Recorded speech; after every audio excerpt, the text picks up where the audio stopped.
Monsieur le député, monsieur le sénateur, monsieur le président de la communauté européenne d'Alsace, je ne sais pas s'il est arrivé, cher Frédéric Bierry, mesdames et messieurs les élus, monsieur l'ambassadeur de la communauté européenne d'Alsace, cher Nicolas, mesdames et messieurs les présidents, il y en a toujours beaucoup, mesdames et messieurs les journalistes, il y en a aussi, merci d'être présents, chers amis de la gastronomie, de l'Alsace et du Chambard.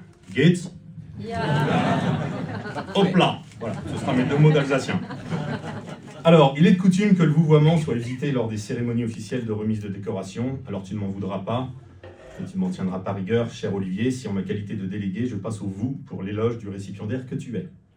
Nous sommes réunis ce soir à votre invitation, cher Olivier, dans ce village de Kaysersberg, non pas le village qui vous a vu naître, mais celui qui vous a permis de vous épanouir personnellement et professionnellement.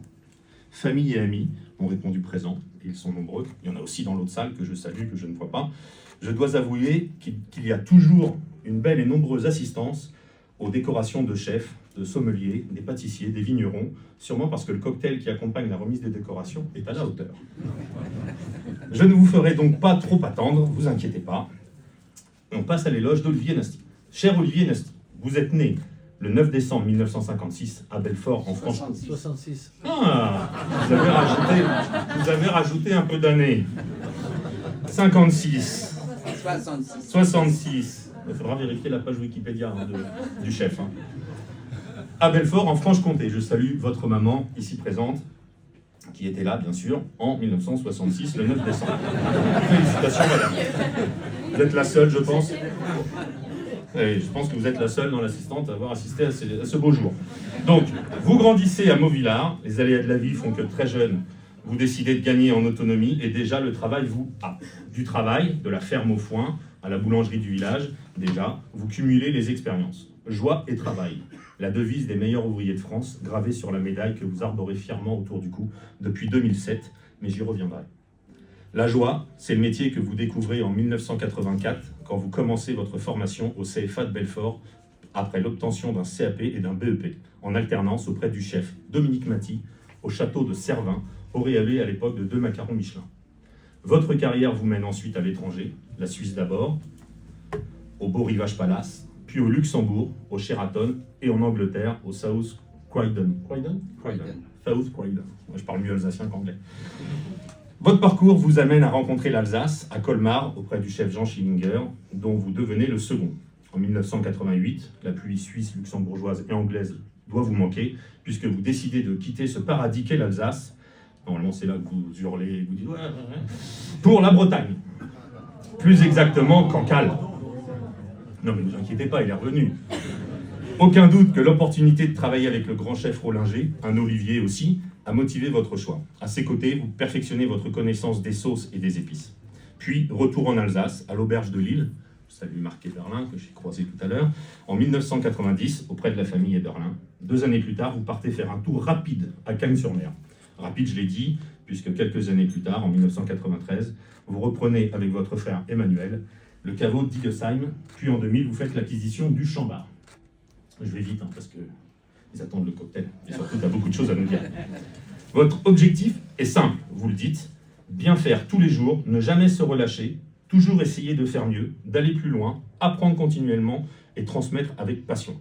Cette passion, elle ne vous quitte pas. C'est la Franche-Comté qui vous a vu naître, mais c'est l'Alsace qui vous a fait. Les années passent, les récompenses s'accumulent, et nous sommes nombreux ici ce soir à souhaiter que cela ne s'arrête pas. Première étoile au guide Michelin en 2005, la seconde en 2014, ça fait déjà un petit peu de temps. En 2009, le guide Goemio vous décerne le titre de Goemio d'or. En 2014, il vous décerne les 4 toques, et en 2022, cuisinier de l'année. En 2017, vous rejoignez les grandes tables du monde. Aujourd'hui, la table d'Olivier Nasty se situe au 5e rang des meilleurs restaurants du monde, selon le classement La Liste.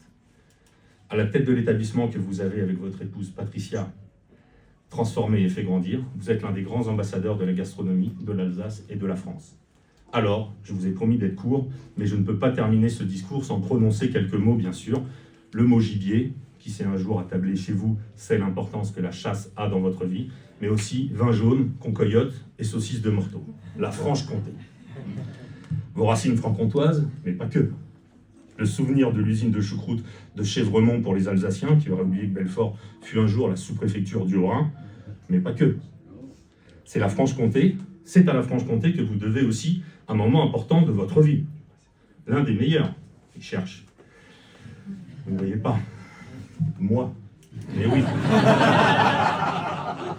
Non, plus sérieusement. Mais c'est grâce à l'ami franc-comtois, on lui doit ça, Romuald Fassenet, que nous finissons un jour par mieux nous connaître. C'est vrai. Eh oui. C'est vrai. C'est ce même Romuald qui me dit un jour, j'ai beaucoup de temps devant moi, il me dit « Tu peux venir avec moi goûter les plats de mon pote Olivier ?»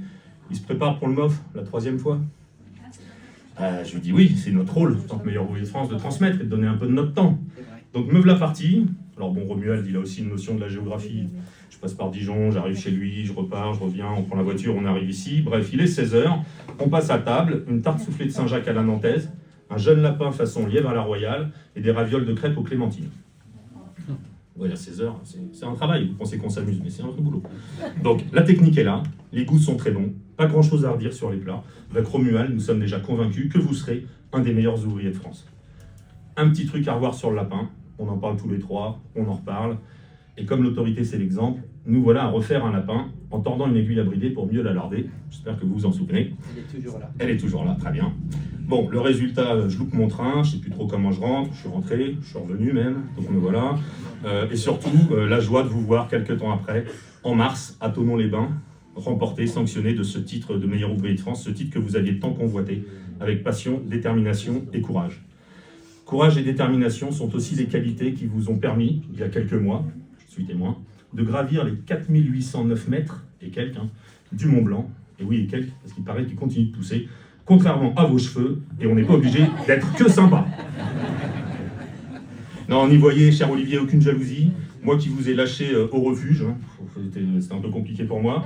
L'admiration d'un MOF à un autre, l'admiration d'un chef à un autre, l'admiration d'un ami. Je disais que cet exploit valait déjà une médaille, celle du cœur, puisque vous me l'avez dit, c'est pour votre fille et en pensant à votre famille que vous êtes allé au bout. Un grand bravo pour ça. Ce soir, c'est donc l'homme, le grand chef reconnu, l'ambassadeur de l'Alsace, le chef d'entreprise promu, le chasseur passionné, le mari et le père que la République a souhaité décorer et faire entrer dans les rangs de ce bel ordre créé par le général de Gaulle, vous l'avez rappelé madame, il y a près de 60 ans, il y a eu 60 ans il y a quelques jours. Il a pour vocation donc cet ordre national du mérite de récompenser les mérites distingués et d'encourager les forces vives du pays, et vous en faites partie. Je vous remercie, mesdames et messieurs. Hop là!